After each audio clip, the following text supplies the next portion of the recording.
guys, welcome back to my channel, CEO CFO gang. And if you're new here, welcome. My name is Tolu. I post CPA and now GMAT content on my channel. So if you're interested in joining the CEO CFO gang, click on that subscribe channel.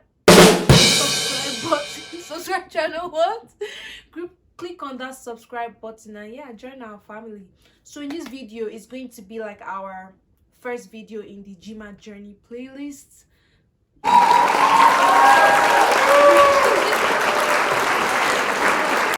I just wanted to do like a quick sit down video on why I want to start studying for the GMAT. What do I want to use the GMAT for? What are my strategies for this study period? Just give you guys just some gist on like the next phase of my life.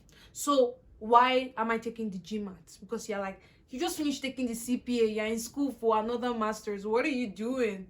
So I need to take this GMAT because I want to pursue a PhD in accounting. Guys, I've always loved to teach. That's always been my thing.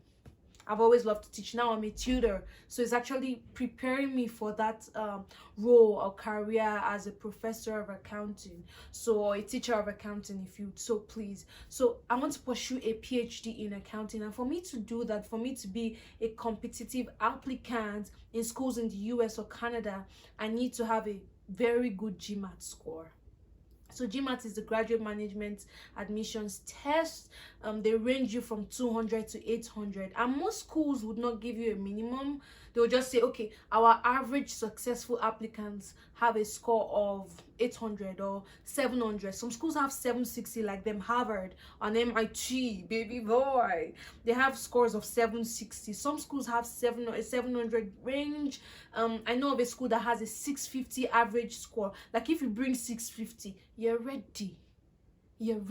So the GMAT has maths and English, and it has some analytical writing sections and also an integrated reasoning section, and I'll go more into that as we go in this journey. I'll definitely explain more, but this one was just like a introduction, just me kind of video.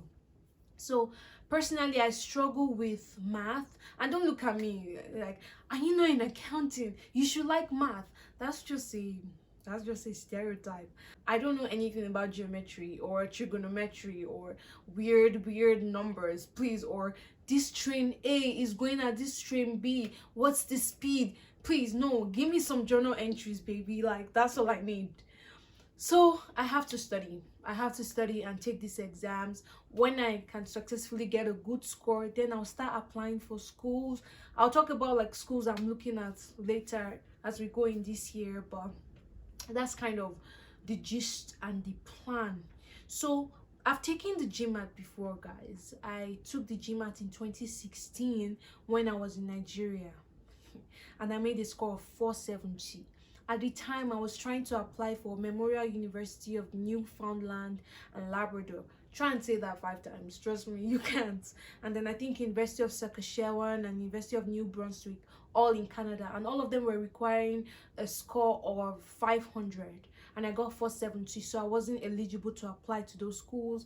I was so devastated and sad, and it was just a sad, depressing moment for me, because I thought I was capable of doing better, but that was just my range.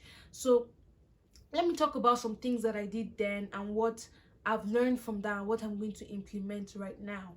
So when I took the exams then, I was working. I had a full-time auditing job. I would only go on Saturdays and Sundays, and that's when I had time to actually practice. So I wasn't practicing daily. I wasn't going to lessons daily. It was just Saturday and Sunday, the weekend, when I had time. I also did not do any lessons.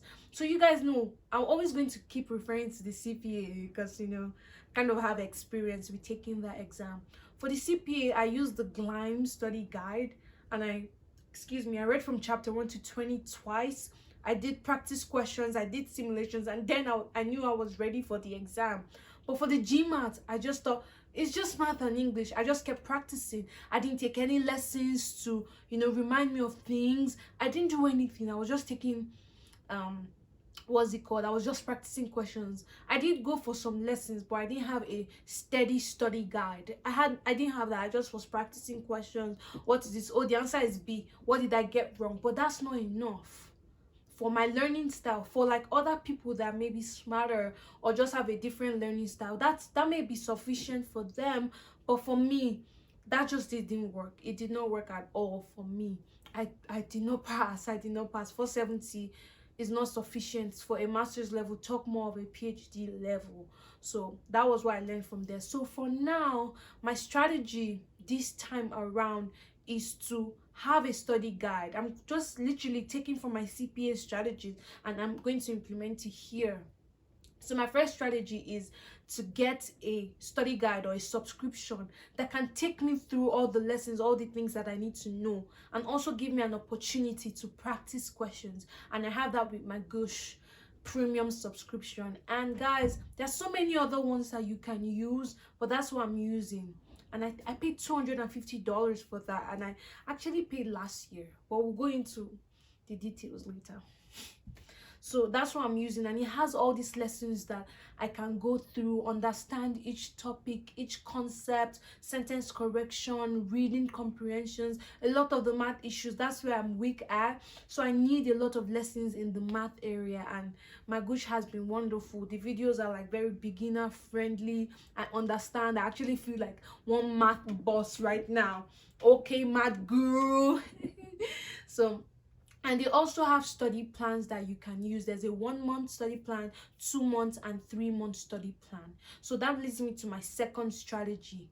Last year, guys, after my whole CPA, I finished all the CPA exams. My next thing was, okay, GMAT. So I paid for the subscription, but I did a 3 month study guide, and they were literally going through idioms, like topics, basic topics.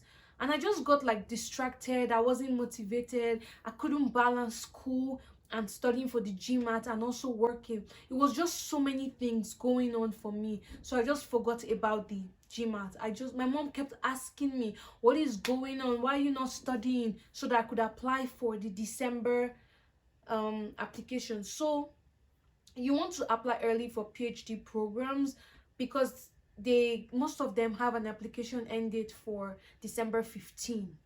For the next four, they have their ending date December 15. Some schools in Canada have it for January 15. But my mom was like, okay, you have this summer, let's go. There's no school, you have no summer classes, study hard. I just couldn't. I didn't have any motivation. I had no, you guys now always say ginger. I had no ginger, nothing in me to study. It was crazy. Even after I paid the $250, I couldn't study. I was just like, I'm waiting for a miracle from the CPA, and I'm not getting anything. I don't want to waste my time or waste my effort studying. Then fall came, and with fall came classes, and I just couldn't balance everything together. So I've been talking to a lot of people asking for advice, and most of them say, just see this GMAT as one of your other classes.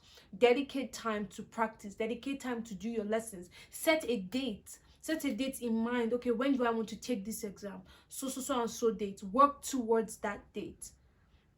And for me right now, my date is February 25th, but I'm not sure yet because I still have a lot of lessons to cover. So we'll see. I'll keep you guys updated on that.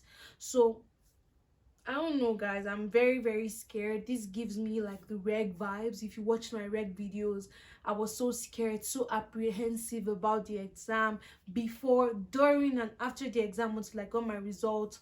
I was so scared for regulation, and that's how I feel right now for this GMAT. I think because I failed or I got a low score before, I just have this anxiety and fear of failing that is inhibiting me or just keeping me from taking the next step, from trying again. And I've been praying to God about it. I've been studying, but I still, if I'm just being vulnerable with you guys, I still have that fear in me that I'm not going to do good enough, and I'll have to take it over and over just because I'm weak in the math area. That was a mouthful. So yes, guys, that's really mostly all I have for this video in particular. My next video is going to give you guys an insight into my score, into like how the Magush lessons are formatted. And if you're taking the GMAT very soon, please let me know.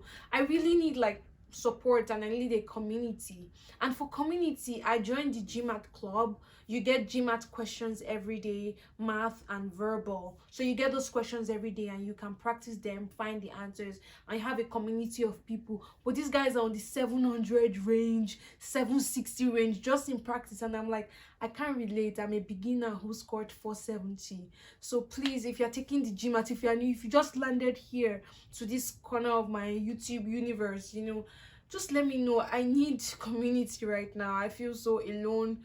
Most of my friends around me, they are not taking the GMAT, so it's scary for me, guys. And I wanted to create this journey so that I can be accountable to you guys that are like my subscribers, and you know, maybe find a community here on YouTube of people that want to take the exam this year, want to move on to a next level, you know, whether it's an MBA, whether it's PhD, whether in, you know, you guys know what I'm saying, right?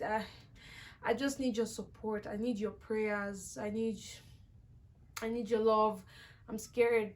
I'm really, really scared, but God is in control. God is in control, man. In church, they were singing, "It is well with my soul." And I just sat there shaking, because I'm like, I don't think I have what it takes for this exam. And Victory had to like just reassuring me. She just had to reassure me. But no matter where you are listening to this video, no matter what you're going through, God is with you. You're not alone.